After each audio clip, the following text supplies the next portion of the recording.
had discovered these cans in his garage, and they smelled. So we're looking at them to see if they're still salvageable.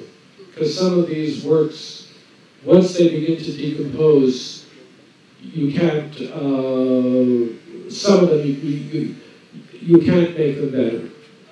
Then there's also something, even with acetate films, even with films from the 50s and 60s, 50s, something called vinegar syndrome. There's this particular yeast that if the film it grows, can affect other films in the vicinity. And that's very bad, because the vinegar syndrome means that you cannot project it and usually has to be destroyed. Excuse me.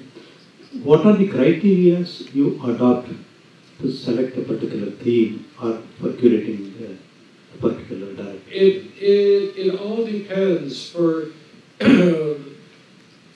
We will think of certain ideas. We'll think, here's a filmmaker, for instance, that has not had a retrospective that deserves a retrospective. Such as there's a young Philippine-American filmmaker by the name of Roddy Bagawa. I've liked his work. He's been making works for many, many years. And so we'd like to do a retrospective of his work. Then there's someone like Henri-Georges Clouzot, and we understood that some of his films have been recently preserved in France, and now we have the opportunity of doing an exhibition of his work. And he's made some major films like Wages of Fear and Diabolique. So we wanted to give, we wanted to show those as a body of work. Or, for instance, we hear that there's a lot of exciting new films coming out of Romania. And so we say, well, maybe we should put a Romanian film program together. It comes from all directions. On another hand, we have one of our colleagues who's in charge of our study center thought we should do a history of film from the collection. And so we're doing this program of about 200 films over 4 years. We show a film a week, 3 days a week. That goes from 1896 to the present. Or we have another strategy called premieres. More and more interesting films are being made that are not getting reviewed. And so we have worked with the primary newspapers and magazines in New York to say, if we show a film once a day for 6 or 7 days, will you review the film? And that gets the film known to filmgoers. And if the film is good, if the review is good, then people know to ask for it on DVD or cable on demand. And so for the past couple of years, we've been showing about 2 to 3 films a month like that, to get films that would not otherwise open in theaters reviewed, so people would know about these films. You mentioned about this film history program, yes, which is an interesting course, which you say goes over a long period. What is the composition of your students? Is the same group which is joining, or they paid for the entire course? It's not. The sad thing is that the students are basically retired people. We have, it seems to me, and I'm not speaking of Indian film students because I don't know the students in this country, but in New York, most of the film students are really interested in making commercial films. And they are, for me, sadly, not terribly interested in the history of cinema. The people who are interested in the history of cinema seems to me more to be the young filmmakers who want to know more about the heritage. So we have basically a lot of young artists in our theater to see these films, and a lot of retired people who want to come to see the films. Because don't forget, if you are retired and you don't have to go to work, you could come to our cinema every day and see 3 or 4 different films for like $80 a year, and that's it. Yes. Apart from the physical preservation that we have been doing now, what about online preservation? That means virtual preservation by uploading the material to exclusive computers or servers. Is it possible now? I'm sorry, I didn't understand. Can you repeat that? So we have been preserving the films Yes. in the material form. Yes. So what about the idea of preserving the films online? That means virtual preservation. That's not preserving the films. Not preserving. That's not. No, you need to preserve. Well, it's two issues. To preserve the film, we have to preserve the original material. Then, to make it available online, we often don't have the rights. That's the producer who has to do that. I'm not saying it's not a bad idea to have the work available online, but that's not preservation. Preservation is going to the material and restoring it and preserving it as celluloid. Because you never know what will happen online or in cyberspace. No one thinks that digital preservation is something that is going to be forever. Whereas on film, you know that there's a lifespan of at least several hundred years. Hi sir. My question is adding on to the same point of what he's saying. So one end of it is preserve this exhibition space. In case these films are coming digital, and they don't have to go to the wide open space in the web. They would probably on a wide, probably people log into the site of the academy and the museum, where they pay a subscription and they could watch it on a one-on-one basis, which directly opens up the whole option of watching those films. And I'm sure I'm speaking for a whole lot of people here. How many of people would actually have the access to come down to New York to sit and watch the film? So that way, so many people in India will actually get an access to watch those films. Sure, but that works on our premises. We don't buy the rights for the films other than showing at the museum. But you are right. It would be great if people could see the material online. It's the equivalent for us of looking at, there's a work of art. There's the painting of, say, Van Gogh's Starry Night, and then looking at the postcard of it, or a slide of it.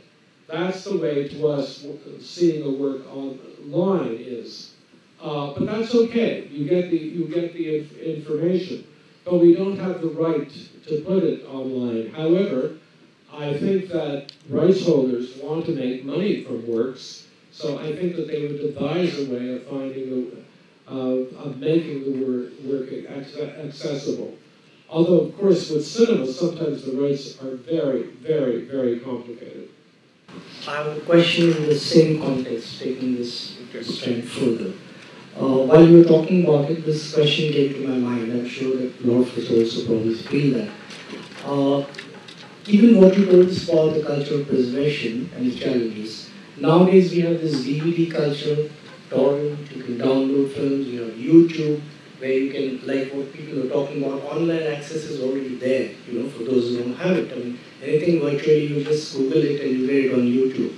Now, how does this affect the media business? And I'm sure that, that you're conducting on a scale that you explained to us. So do you see this as a potential threat or affecting your thing, or not necessarily yours, but the entire business of preservation? How does it reflect on you? No, I think that the whole question of preservation is still critical. There are many films, and by films I mean works that were made on celluloid, or we say analog, that need to be preserved. And until they are preserved on film, they're not preserved.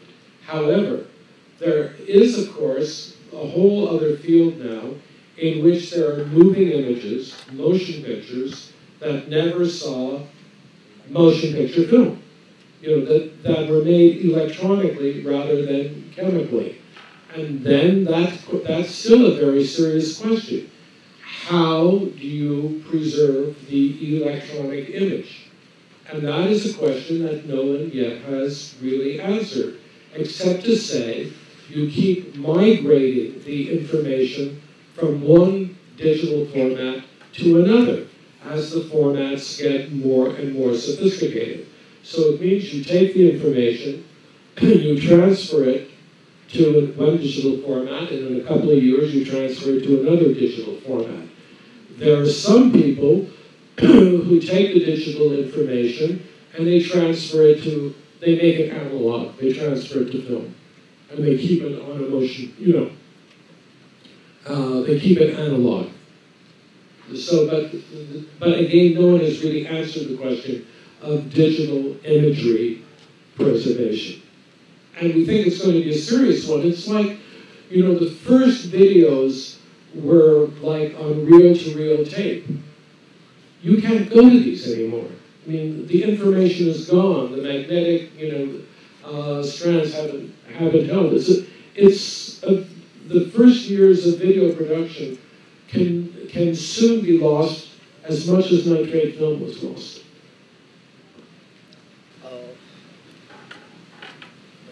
I have a question which might seem slightly unfair, but because it's too technical, and I've been asking this in fact to even the other people that have not received a satisfactory answer, particularly to lab and other people.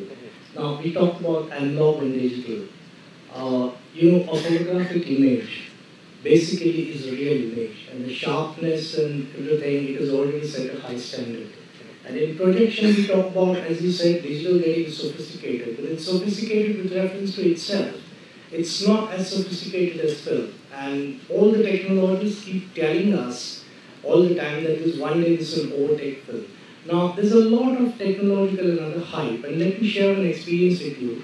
One prominent Indian filmmaker, Mr. Rishikesh Mukherjee, who was the chairman of National Film Development Corporation, this was way back in 84. 85. He had a visit from 3 top executives of the National Panasonic, Japan. And they were very highly placed officials. And they came and they told him that Mr. Mukherjee, we were working about that time, video had just come in, you had beta cam, digital wasn't around, the beta cam and sophistication. They said, Mr. Mukherjee, we're working on a product and it will take us 3 years, which will render film absolutely obsolete. Now, the heads of this Japanese-based multinational telling me this is something he shared with the students of 50IM when he comes there for a talk. And I heard this from him. Now, a lot more than 3 years have happened, and the film is still not obsolete. So in that line, my question was, like, for instance, can the digital image, despite whatever sophistication it may reach, it's still a scanned image. It's still not a physical image. Can it ever match the sharpness and a well-defined, I mean, this is a real image, is something you can hold it in your hand also and look at it sharply, not necessarily quoting. But with digital images, given its nature of scanning and unsteadiness, will it ever match? It's a question that I think everybody would ask. I would like to say it couldn't, but unfortunately I've seen in the past few months extraordinary digital projection. However,